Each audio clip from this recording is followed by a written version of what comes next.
మూసీ నదిని తీసుకున్నా కూడా ఒక పక్క ఫార్మా కంపెనీకి సంబంధించిన ల్యాండ్ అక్వైర్ చేసిన విషయంలోనైతేనేమి మరి ఈ విధంగా గిరిజనులను అడ్డు పెట్టుకొని డ్రామాలు ఆడడము, మూసీ నదిని అడ్డు పెట్టుకొని డ్రామాలు ఆడడము, అదేవిధంగా ఈ హాస్టళ్లను అడ్డు పెట్టుకొని డ్రామాలు ఆడడము అంటే ఒక ప్రణాళికతోటి కావాలని ప్రభుత్వాన్ని నడపకుండా చేయడానికి పదే పదే కాళ్ళకి ఏదన్నా అడ్డం పడేసి ప్రభుత్వాన్ని పని చేయకుండా చేసే కార్యక్రమం జరుగుతుందనేది.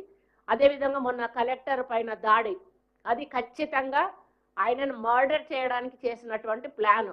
అంటే law and order problem create చేసి తెలంగాణలోకి పెట్టుబడులు రాకుండా, తెలంగాణకు ఉంటే ఒక అభద్రతా భావం ఉంటుంది, ఇక్కడ మాకు సరిగా ఉండలేము అనేటువంటి ఒక ఫీలింగ్ కల్పించి వచ్చే కంపెనీలు రాకుండా, వచ్చే పెట్టుబడులు రాకుండా ఈ ప్రభుత్వం ఇప్పటికే దీవాలా తీసిండ్రు. వీళ్ళు దీవాలా తీసిన ప్రభుత్వాన్ని మాకు అప్పచెప్తే మేము అన్నీ కూడా రేవంత్ రెడ్డి గారు మరి డిప్యూటీ సీఎం గారు ఫైనాన్షియల్గా ఎంతో బాధ్యతను బరువును మోస్తూ కూడా ఎన్నో సంక్షేమ కార్యక్రమాలను ఈరోజు మేము ప్రజల్లోకి తీసుకెళ్తూ పనులు చేస్తూ ఉంటే ఒక్క పని చేయలేదంటారు.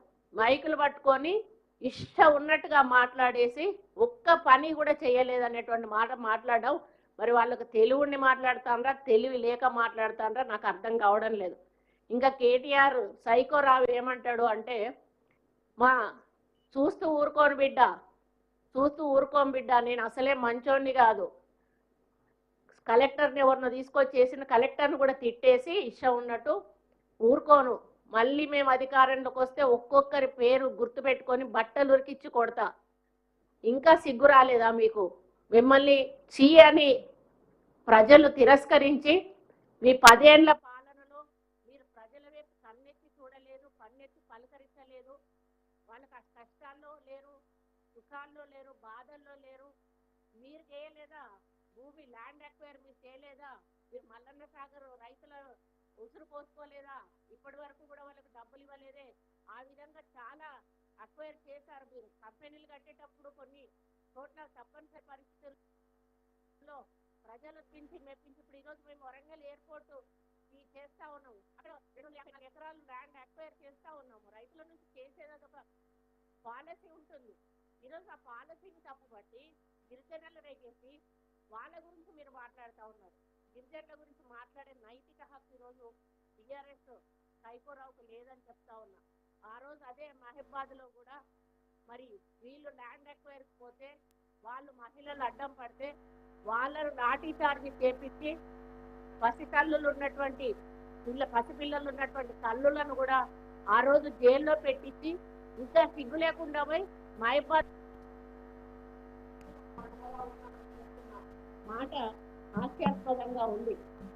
మరి ఇక్కడ మహబూబ్ నగర్ దగ్గర పోయి, లగచర్ల దగ్గర పోయి అక్కడ వాళ్ళని పలకరించి వచ్చి మంచిగా స్టార్ హోటల్లోకి పోయి బిర్యానీలు తిని అంటే కడుపు నిండా పోయింది. మరి అక్కడ వాళ్ళకి పెట్టేయాలి బిర్యానీలు, వీళ్ళు మాత్రమే తిన్నారు. అంటే ఇదంతా కూడా కపట నాటకం, కావాలని కపట నాటకం ఆడి ప్రభుత్వాన్ని భద్రం చేయడానికి ఈరోజు కావాలని చేస్తున్నటువంటి కార్యక్రమం.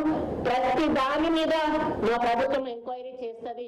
వాళ్ళు మాట్లాడే మాటలు గాలిలో పోతాయి అనుకుంటే చాలా తప్పు. ప్రతి మాట మీద కూడా ప్రభుత్వంకి ఒక సంస్థ, ఇంటెలిజెన్స్ సంస్థ అనేది ఉంటుంది.